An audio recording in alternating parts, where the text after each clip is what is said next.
नमस्कार दोस्तों, मैं हूं जितेंद्र राजपूत। आज हम एक नई सीरीज़ शुरू करने वाले हैं जो इनको स्टॉक मार्केट के बारे में सीखना है। स्टॉक मार्केट क्या होता है, स्टॉक मार्केट कैसे काम करता है, जीरो से लेके हीरो तक, मतलब अपन बिल्कुल ही जीरो लेवल से स्टार्ट करने वाले हैं। तो अगर आपको पूरा स्टॉक मार्केट सीखना है तो प्लीज़ चैनल को सब्सक्राइब कीजिए, ताकि आपको हर स्टेप वाइज बिगिनर गाइड से भी सीखने को मिलेगा। और वीडियो के लास्ट तक बने रहिए तो आपको आज के स्टॉक मार्केट मतलब हर पूरा लेवल आपको मिलने वाला है। दोस्तों, अगर आपने म्यूचुअल फंड के बारे में भी अगर सीखना है तो म्यूचुअल फंड की हमने अलग से एक म्यूचुअल फंड बेसिक की एक अलग सीरीज़ बना रखी है, आप वो जाके देख सकते हो। तो आज की वीडियो में हम बात करेंगे कि शेयर मार्केट क्या होता है बिल्कुल जीरो लेवल से। तो दोस्तों, आपने सुना होगा कि अक्सर ये सुनने में आता है टीवी की न्यूज़ में, या फिर काफ़ी लोग आपस में बात करते हुए सुनते हैं कि आज निफ्टी ऊपर चला गया, आज सेंसेक्स नीचे गिर गया, बैंक निफ्टी धड़ाम हो गया।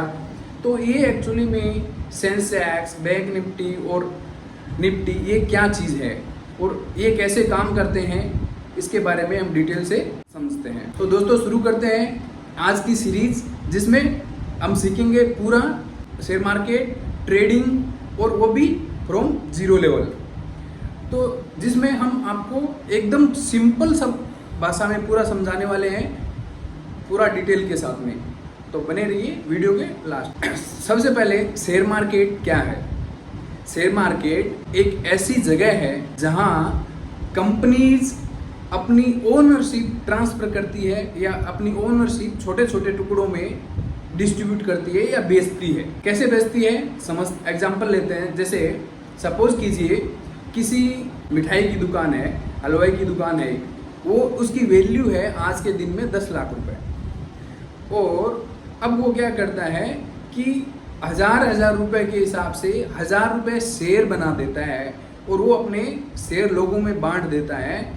1000 रुपए के हिसाब से सेल कर देता है तो उसको 10 लाख रुपए मिल जाएंगे। और उस दुकानदार में जिसने 1000 रुपए में किसी ने एक शेयर खरीदा तो उसको 0.01% उसकी हिस्सेदारी शेयर में उसकी दुकान में हो जाएगी। कंपनी ऐसा क्यों करती है? अब बात आती है कि कंपनी ऐसा क्यों करती है, अपने शेयर्स को क्यों बेचती है, अपने जिस कंपनी की हिस्सेदारी है वो अपने लोगों को, दूसरे लोगों को क्यों बेचती है। तो इसका सीधा सा कारण ये है कि कंपनी को ग्रो करने के लिए या कंपनी को बढ़ाने के लिए उनको पैसे चाहिए रहता है, और वो पैसे इन्वेस्टर के थ्रू आते हैं। और इन्वेस्टर शेयर खरीद के बदले में पैसे देते हैं, और उसी पैसे से जो कंपनी का मालिक है या दुकान का मालिक है वो अपनी दुकान को और बड़ा करता है, अपने धंधे को, बिजनेस को और बड़ा करता है। तो समझ में आ गया होगा कि कंपनी शेयर मार्केट में शेयर्स इशू किए जाते हैं। कंपनियां हैं या वो बिजनेसमैन है, वो अपने कंपनी के शेयर्स इशू करते हैं, उसके बदले में उस अमाउंट के उसको पैसा मिलता है। और कंपनियां क्यों इशू करती है? क्योंकि उनको पैसा मिलता है और पैसे से वो अपना बिजनेस बढ़ाते हैं। अभी बात यह है कि कंपनियां तो अपने शेयर्स बेच देती है, लेकिन खरीदने वाला उस शेयर्स को क्यों खरीदेगा? बात ये भी इम्पोर्टेंट है कि खरीदने वाले शेयर्स खरीदेगा क्यों?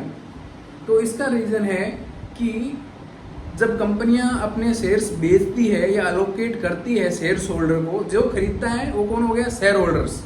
और जो कंपनी को जो बेचता है वो है स्टेक होल्डर्स या प्रमोटर्स बोल सकते हैं, या कंपनी का ओनर होता है वो। तो वो जब कंपनी में अपना हिस्सा बेच के, जैसे पहले एक दुकानदार था, उसके पास पूरे मालिक वो था, 100% पूरी हिस्सेदारी उसकी थी। अब उसने 10,000 करके उसने 1000 शेयर डिस्ट्रीब्यूट कर दिए, यानी 10 लाख रुपए के उसने इक्विटी, उसको बोलते हैं इक्विटी, शेयर्स को एक इक्विटी भी बोलते हैं। तो इक्विटी उसने डिस्ट्रीब्यूट की और उसके बदले में उसको 10 लाख रुपए मिल गया। अब जो जिसने खरीदा वो है शेयर होल्डर्स, और जिसने बेचा था वो प्रमोटर और स्टेक होल्डर था। तो जिसने बेचा उसने, सपोज एग्जांपल, मैंने एसबीआई बैंक ने अपने शेयर्स बेचे और मैंने उस बैंक में से 50 शेयर खरीदे, जो किसी भी भाव में हो सकता है, 50 रुपये या 100 रुपये के जो भाव में खरीदे। अब मेरे को क्या है कि एसबीआई की एक कुछ पॉइंट के अंदर एक हिस्सेदारी मिल गई, यानी कि मैं उतने परसेंटेज में उसका पार्टनर बन गया। अब जब कंपनी डिविडेंड देगी। डिविडेंड मतलब लाभांश। जब कंपनी को लाभ होता है, पैसा प्रॉफिट कमाती है, उस प्रॉफिट में से डिविडेंड देती है हर साल। ये कोई कंपनियां 6 महीने में भी देती है, कोई कंपनियां साल में 3-4 बार भी दे देती है। तो उस लाभांश में मेरे परसेंटेज के हिसाब से मेरे को मेरे अकाउंट में ऑटोमेटिकली जमा हो जाएगा, पहली बात। दूसरा, मेरे को क्या फ़ायदा है? दूसरा, जब कंपनी ग्रो करेगी, यानी कि स्टेट बैंक ऑफ इंडिया है, जब ये ग्रो करेगा आने वाले सालों के अंदर, जो आज का शेयर वैल्यू सपोज एक एग्जांपल के लिए 100 रुपये है, तो आने वाले 10 सालों के अंदर वो हो सकता है 500 रुपये हो जाए या फिर 1000 रुपये हो जाए। तो वो मेरे शेयर की वैल्यू भी ग्रो करेगी, तो मेरा पैसा भी ग्रो करेगा। तो मेरे इन्वेस्टर का फ़ायदा है कि उसको डिविडेंड मिलता है और उसका पैसा ग्रो करने का चांस मिलता है। इसीलिए इन्वेस्टर या शेयर होल्डर्स कंपनी के शेयर खरीदता है और जो इश्यू करता है उसको पैसा मिलता है। तो इसीलिए स्टेक होल्डर को पैसा मिलता है, इसलिए वो अपना शेयर्स बेचते हैं। दोस्तों, अभी अपन जो स्टार्टिंग में जैसे बात की कि निफ्टी और बैंक निफ्टी और सेंसेक्स ये क्या होते हैं, एक छोटे से इंट्रो के लिए मैं आपको बताता हूँ और डिटेल में आगे चल के अपन डिस्कस करेंगे कि निफ्टी है जो इंडिया की सबसे टॉप 50 कंपनी में उनका एक लिस्ट होता है। इंडिया की जो टॉप 50 कंपनी है उसका एक लिस्ट बना के उसका एक मतलब ग्रुप बना दिया है उन टॉप 50 कंपनियों का, उसको बोलते हैं निफ्टी 50। नेशनल स्टॉक एक्सचेंज है इंडिया का, वो NSE है। इंडिया में 2 एक्सचेंज है, NSE और BSE। Bombay stock exchange BSE और national stock exchange NSE। NSE की जो टॉप 50 कंपनी की लिस्ट है या जो 50 ग्रुपों का समूह बोल सकते हैं, उसको निफ्टी 50 में बोलते हैं। और BSE में टॉप 25 कंपनियों का जो समूह है उसको सेंसेक्स बोलते हैं। इसी तरह बैंक निफ्टी है, उसमें बैंक के टॉप बैंक के शेयर्स हैं। बैंक निफ्टी में 12 शेयर्स हैं, उनकी एक लिस्ट है, तो उसके हिसाब से वो है। तो दोस्तों, आपको ये आइडिया आया होगा कि शेयर मार्केट क्या है, कि शेयर मार्केट एक ऐसी जगह है जहाँ पे प्रमोटर्स या स्टेक होल्डर्स या कंपनी के ओनर्स अपने कंपनी के या दुकान के हिस्सेदारी या शेयर्स बेचते हैं पब्लिक में। और पब्लिक जैसे आप और मैं और जैसे लोग या बैंक या इन्वेस्टर दूसरे लोग भी उनको बेचते हैं। वो जो खरीदते हैं वो हो गए शेयर होल्डर्स। और शेयर होल्डर्स अपने फायदे के लिए शेयर खरीदता है, ताकि क्यों कि उसको लगता है कि ये शेयर आगे चल के वैल्यू बढ़ेगा उसका, इसके लिए वो शेयर खरीदते हैं। दूसरा, उनको कंपनी के प्रॉफिट में लाभांश भी मिलता है, डिविडेंड मिलता है, तो इन्वेस्टर अपना फ़ायदा देखता है।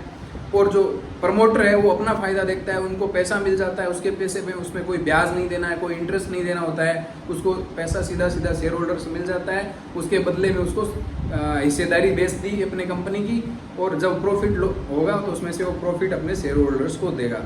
अब आपको दिमाग में ये आ रहा होगा कि जब प्रॉफिट होगा तो प्रॉफिट देगा, तो क्या लॉस होगा तो क्या लॉस भी देगा? ऐसा नहीं होता है। जब कंपनी लॉस में होती है तो लॉस आपके अकाउंट से डेबिट नहीं कर सकता हो, लेकिन हाँ, शेयर की वैल्यू गिर जाएगी। अगर कंपनी कंसिस्टेंसी से कोई कंपनी लॉस कर रही है तो जो शेयर की मार्केट वैल्यू सपोज एग्जांपल ये 100 रुपये है, तो वो गिर के 95 या 90 या 85 हो जाएगी।